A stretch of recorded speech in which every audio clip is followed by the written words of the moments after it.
Muito obrigada, Sr. Presidente. Cumprimento, Sr. Presidente, senhoras e senhores deputados, a todos saúdo e, em nome do PST, cumprimento os autores das iniciativas que hoje aqui apreciamos. Mas, antes de mais, importa lembrar o caminho que nos trouxe até aqui. Quando foi declarado o primeiro estado de emergência, as medidas extraordinárias e de caráter urgente aplicadas passaram inevitavelmente pelo cancelamento de todas as atividades artísticas e culturais e encerramento de instalações. O setor parou, sem respostas, sem apoio, sem saber como iria sobreviver, clamando por ajuda.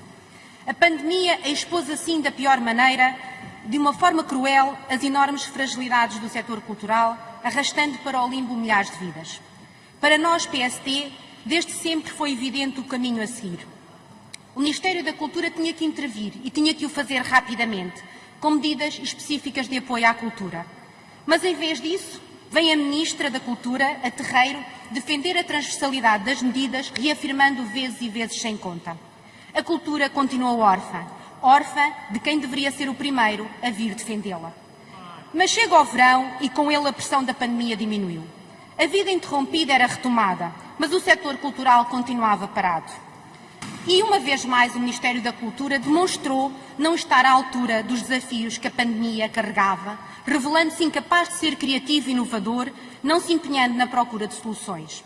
Alguns disseram que, para este governo, o setor estava esquecido. Eu direi, nunca foi lembrado.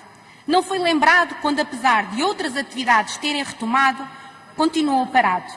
Mas pior, foi ignorado. Foram ignorados os carrinhos de compras que recolhiam bens alimentares à porta dos teatros, as plataformas cívicas de intervenção, as manifestações, os pedidos de reunião. Mas, senhoras e senhores deputados, nem tudo foi esquecido. Não foi esquecido por este governo a cobrança indevida das contribuições à segurança social. E pior, a senhora Ministra, numa total demonstração de falta de respeito pelo setor, julcosamente convida a comunicação social para um drink. Senhoras e senhores deputados, este governo e o Ministério da Cultura foram a cigarra desta narrativa que não se quis preparar para o inverno que estava a chegar. Incapazes de antever a imperiosa necessidade de criar medidas de apoio ao setor quando a pressão da pandemia era menor, tornando assim possível o seu robustecimento, ajudando a estar melhor preparado para enfrentar tempos difíceis, nada fizeram. Continuaram num profundo estado de negação, cristalizados e altivos como sempre, esquecendo-se que a sua função é servir, esquecendo-se que o seu dever é para com todos, mas acima de tudo para com os mais fracos. Mas o PSD sempre, nunca se conformou, nem baixou os braços. E por isso apresentámos um projeto de resolução propondo a afetação ao setor cultural e criativo nacional de um valor não inferior a 2% das verbas europeias do Programa de Recuperação e Resiliência. Esta proposta do PSD, altamente ambiciosa, claramente alinhada com a estratégia definida pelo Parlamento Europeu e pela Comissão Europeia, mas que o governo português teima em ignorar, é uma verdadeira bazuca para a cultura, não deixando ninguém para trás.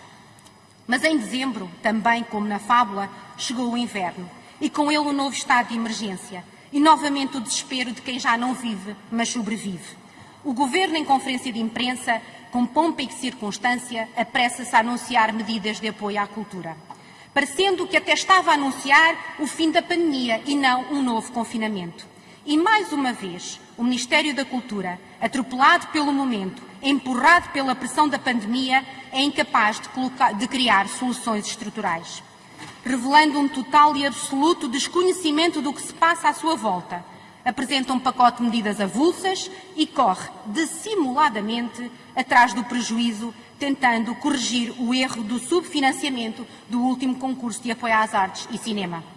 E chegados aqui, é tempo de dizer, é pouco, senhora Ministra, é muito pouquinho o que tem sido feito pelo setor. Tem de fazer mais, sempre mais, e não apenas quando a Europa acena. Para o PST, os apoios deveriam ter vindo antes, muito antes, impedindo que o setor fosse dilapidado.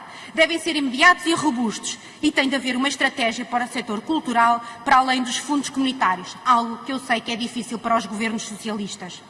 E perante a incapacidade governativa do Governo, mas em particular da Ministra da Tutela, esta Assembleia não pode permanecer em silêncio. E por isso, senhoras e senhores deputados, hoje ergo o meu copo cheio de solidariedade para com todos aqueles que insistem e persistem e não se conformando e nunca desistindo de defender a cultura e a comunicação social neste país à beira-mar plantado.